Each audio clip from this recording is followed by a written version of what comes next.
Taste the Daily. Stalin அரசை கண்டித்து மதுரையில் வரும் 9ஆம் தேதி நடைபெறும் உண்ணாவிரத போராட்டம் குறித்த ஆலோசனைக் கூட்டம் தேனியில் நடைபெற்றது. கூட்டத்திற்கு தேனி மேற்கு மாவட்ட கழக செயலாளரும் கழக அமைப்பு செயலாளருமான STK ஜக்கையன் மற்றும் தேனி கிழக்கு மாவட்ட கழக செயலாளர் முருக்கோடை ராமர் ஆகியோர் தலைமை வகித்தனர். கிழக்கு மாவட்ட அம்மா பேரவை செயலாளர் கரிகாலன், மேற்கு மாவட்ட அம்மா பேரவை செயலாளர் கண்ணன் ஆகியோர் முன்னிலை வகித்தனர்.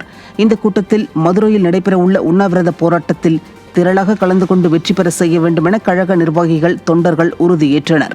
இந்த நிகழ்ச்சியில் கழக அம்மா பேரவை செயலாளர் ஜெயக்குமார், கழக மருத்துவர் அணி செயலாளர் டாக்டர் அனுமந்தன், கழக விவசாய அணி துணை செயலாளர் பெரிய வீரன், கழக தகவல் தொழில்நுட்ப பிரிவு மண்டல துணைத் தலைவர் பாலச்சந்தர், கிழக்கு மாவட்ட இணை செயலாளர் முத்துலட்சுமி, கிழக்கு மாவட்ட துணை செயலாளர் சோலைராஜ், கிழக்கு மாவட்ட பொருளாளர் வைகை பாண்டி, ஒன்றிய செயலாளர்கள் எல்லப்பட்டி முருகன், கண்ணன், ராஜகுரு, MR ஈஸ்வரன் உள்ளிட்ட ஏராளமானோர் கலந்து கொண்டனர்.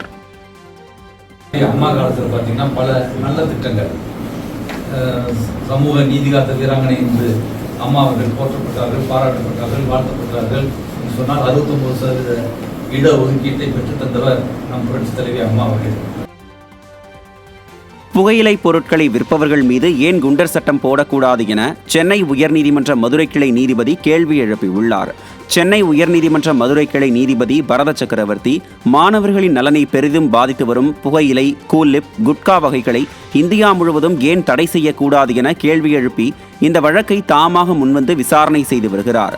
இந்த வழக்கில் மத்திய, மாநில அரசுகளின் சார்பில் அளிக்கப்பட்ட விளக்கத்தை பதிவு செய்த நீதிபதி, கூல்லிப், குட்கா, புகையிலை பொருட்களை தற்போது பள்ளி மாணவர்கள் அதிகம் பயன்படுத்துகிறார்கள் என்றும் இதனால் அவர்களின் எதிர்காலம் கேள்விக்குறியாகி உள்ளதாகவும் கூறினார். எனவே கள்ளச்சாராயம், கஞ்சா மற்றும் தடை செய்யப்பட்ட போதைப் பொருட்கள் விற்பனை செய்பவர்கள் மீது எவ்வாறு குண்டர் சட்டம் பயன்படுத்தி நடவடிக்கை எடுக்கிறார்களோ அதேபோல கடுமையான நடவடிக்கைகள் எடுத்தால் மட்டுமே தடை செய்ய முடியும் என தெரிவித்தார். எனவே இந்த நீதிமன்றம் விரைவில் மத்திய, மாநில அரசுகளுக்கு உரிய வழிமுறைகளை உத்தரவுகளாக பிறப்பிக்க உள்ளது என கூறி வழக்கை ஒத்திவைத்தார்.